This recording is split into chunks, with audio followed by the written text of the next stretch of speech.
दोस्तों, बिहार अध्यापक भर्ती 4.0 की अगर आप तैयारी कर रहे हैं तो आपके जो कोर्स में आपका जो सिलेबस है सामान्य ज्ञान और सामान्य विज्ञान ये दोनों है। ये बीपीएससी स्पेशल बुक है। 1992 से अभी तक जितने भी क्वेश्चन इसमें पूछे गए हैं, बिहार अध्यापक भर्ती या अदर जितने भी पेपर हुए हैं सभी के इसमें क्वेश्चन इंक्लूड किए गए हैं। टोटल क्वेश्चन इसमें 8250 क्वेश्चन है। इस बुक में जितने भी क्वेश्चन दिए गए हैं सभी क्वेश्चन आपको एक एक वीडियो में आपको प्रोवाइड किया जाएगा। और आज हम लोग पढ़ेंगे ये भारतीय इतिहास से रिलेटेड जितने भी प्रीवियस ईयर में क्वेश्चन पूछे गए हैं वही क्वेश्चन हम लोग कंप्लीट करेंगे। तो दोस्तों, बिना देरी किए हुए अब हम लोग शुरू करते हैं। प्राचीन पुरातात्विक स्थल कालीबंगन किस राज्य में है? इसका राइट आंसर हो जाएगा राजस्थान।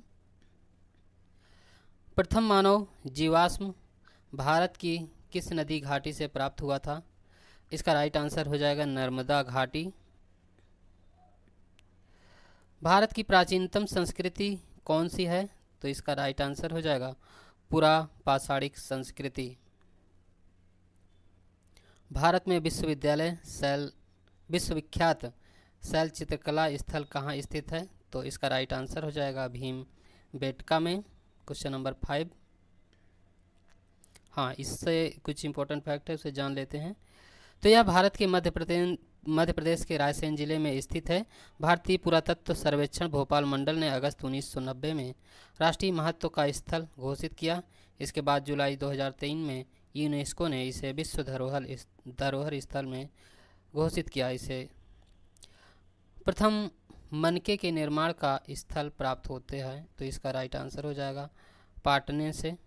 ये है कहाँ? महाराष्ट्र के पाटने। मेहता खाड़ी राजस्थान के चंदेल, साल के मध्य प्रदेश के रामनगर आदि से शुतुरमुर्ग के अंडों पर की गई चित्रकारी से पुष्ट होती है। इसका केंद्र पाटने एवं भीमबेटका दोनों था। सर्वप्रथम मनके का निर्माण पाटने में हुई। चिरांतपुरा स्थल पर किस प्राचीनतम संस्कृति के अवशेष मिले हैं? तो इसका राइट आंसर हो जाएगा नवपाषाणिक संस्कृति। और बिहार के सारण जिले के चिरान ग्राम नामक एक छोटी सी बस्ती के निकट नवपाषाणिक अवशेष प्राप्त हुए हैं। जिस काल में कृषि कर्म का प्रादुर्भाव हुआ वह कहलाता है और नवपाषाण काल कहलाता है। Question number 8वां। दमदमा पुरा स्थल किस प्रदेश में स्थित है? इसका राइट आंसर हो जाएगा उत्तर प्रदेश। भारत में पशुपालन एवं कृषि के प्राचीनतम साक्ष्य प्राप्त होते हैं। इसका राइट आंसर हो जाएगा मेहरगढ़ से। निम्नलिखित में से किसको कैलकोलिथ युग भी कहा जाता है? तो इसका राइट आंसर हो जाएगा ताम्र पाषाण युग। सर्वप्रथम जो धातु औजारों के रूप में प्रयुक्त हुई थी वह है तांबा। सर्वप्रथम चित्र मध्यभांजों के अवशेष ताम्र पाषाणी काल में ही मिलते हैं। सिंधु सभ्यता से संबंधित जो इंपॉर्टेंट क्वेश्चन आए हुए हैं उन्हें भी कवर कर लेते हैं। इस समय मोहनजोदड़ो किस देश में है? तो इसका राइट आंसर हो जाएगा ये पाकिस्तान में है। सी ऑप्शन राइट आंसर है इसका। निम्न कथनों पर में से कौन से कथन सही हैं? तो इसका राइट आंसर हो जाएगा 1 और 2 दोनों कथन सही है। इसमें हड़प्पा का उत्खनन 1921 ईस्वी में किया गया है और वर्तमान में हड़प्पा पाकिस्तान में है। प्राक सिंधो काल के किस पुरास्थल से हल द्वारा जुताई के प्रमाण प्राप्त हुए हैं? तो ये कालीबंगा हो जाएगा, इसका राइट आंसर हो जाएगा। और ये हनुमानगढ़ जिले के घग्गर नदी के बाएं किनारे पर स्थित है। निम्न में से किस हड़प्पन नगर में जुते हुए खेतों के निशान मिले हैं? ये मिले हैं कालीबंगन से। Question number 5। हड़प्पी संस्कृति के उपकरण किस धातु से निर्मित थे? ये तांबा कांसा। आगे देखते हैं। IIT खड़गपुर के अध्ययन दल की रिपोर्ट के अनुसार लगातार कितने वर्षों तक न के बराबर वर्षा होना सिंधु घाटी सभ्यता का पतन का कारण रहा? तो राइट आंसर हो जाएगा 900 वर्षों तक। सिंधु घाटी सभ्यता की सबसे महत्वपूर्ण विशेषता क्या है? तो सबसे बड़ी विशेषता है पक्की ईंट से बनी इमारत।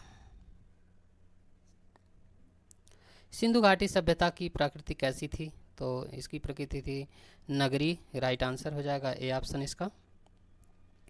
निम्न में से किस हड़प्पा कालीन स्थल से हल्का टेराकोटा प्राप्त हुआ है? तो ये बनवाली हो जाएगा।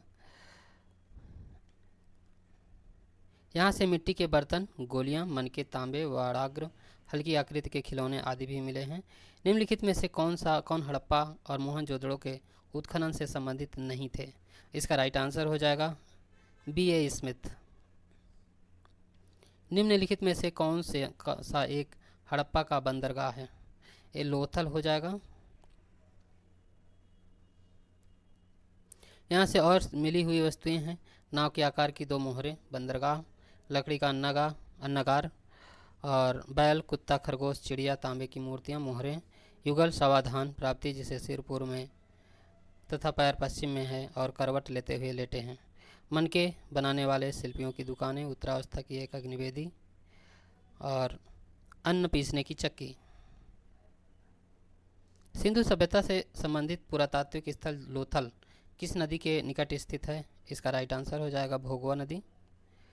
हड़प्पा में एक उन्नत जल प्रबंधन प्रणाली का पता चलता है। इसका राइट आंसर हो जाएगा धौलावीरा में। हड़प्पा में मिट्टी के बर्तनों पर सामान्यतः किस रंग का उपयोग हुआ है? इसका राइट आंसर हो जाएगा लाल। सिंधु सभ्यता निम्नलिखित में से किस युग के अंतर्गत आती है? इसका राइट आंसर हो जाएगा आद्य ऐतिहासिक काल। निम्नलिखित में से किस देश के साथ हड़प्पनों का व्यापारिक संबंध था? तो ये हो जाएगा मेसोपोटामिया। 17 नंबर। सिंधु घाटी के लोग थे। इसका राइट आंसर हो जाएगा सी ऑप्शन, शाकाहारी और मांसाहारी दोनों थे। चौंदड़ो हड़प्पा संस्कृति से संबंधित एक स्थल है जो सिंध में। अब हम लोग पढ़ेंगे वैदिक सभ्यता से रिलेटेड जितने भी क्वेश्चन पूछे गए हैं। वेदों में प्राचीनतम कौन सा है? तो इसका राइट आंसर हो जाएगा ऋग्वेद। पुरुषार्थ कितने होते हैं? इसका राइट आंसर हो जाएगा 4 होते हैं।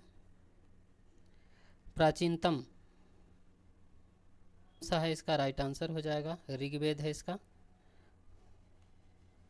गायत्री मंत्र किस पुस्तक में मिलता है? इसका राइट आंसर हो जाएगा ये ऋग्वेद में मिलता है।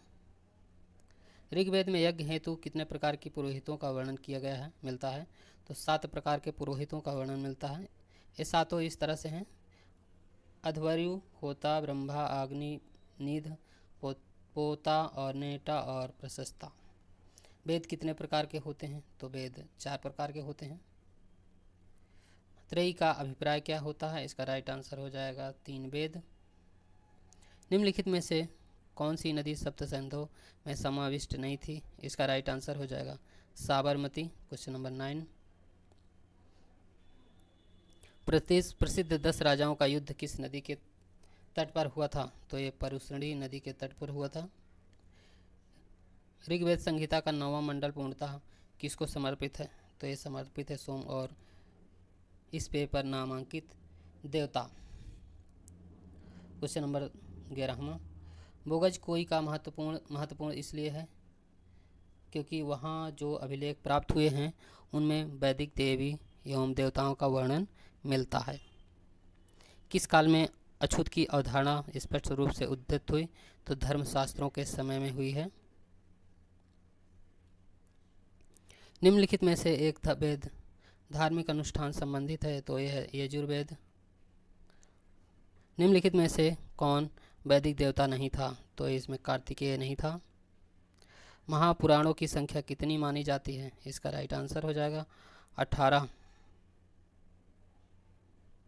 दोस्तों आपका जो नेक्स्ट वीडियो आपको प्रोवाइड किया जाएगा बौद्ध, जैन और भागवत शैव धर्मों से संबंधित जितने भी इम्पोर्टेंट क्वेश्चन अभी तक पूछे गए हैं सभी क्वेश्चन आपको नेक्स्ट वीडियो में यहीं से आपको प्रोवाइड किया जाएगा। तो आज का वीडियो यहीं तक, आपको नेक्स्ट वीडियो फिर प्रोवाइड किया जाएगा। पूरा वीडियो देखने के लिए बहुत बहुत धन्यवाद।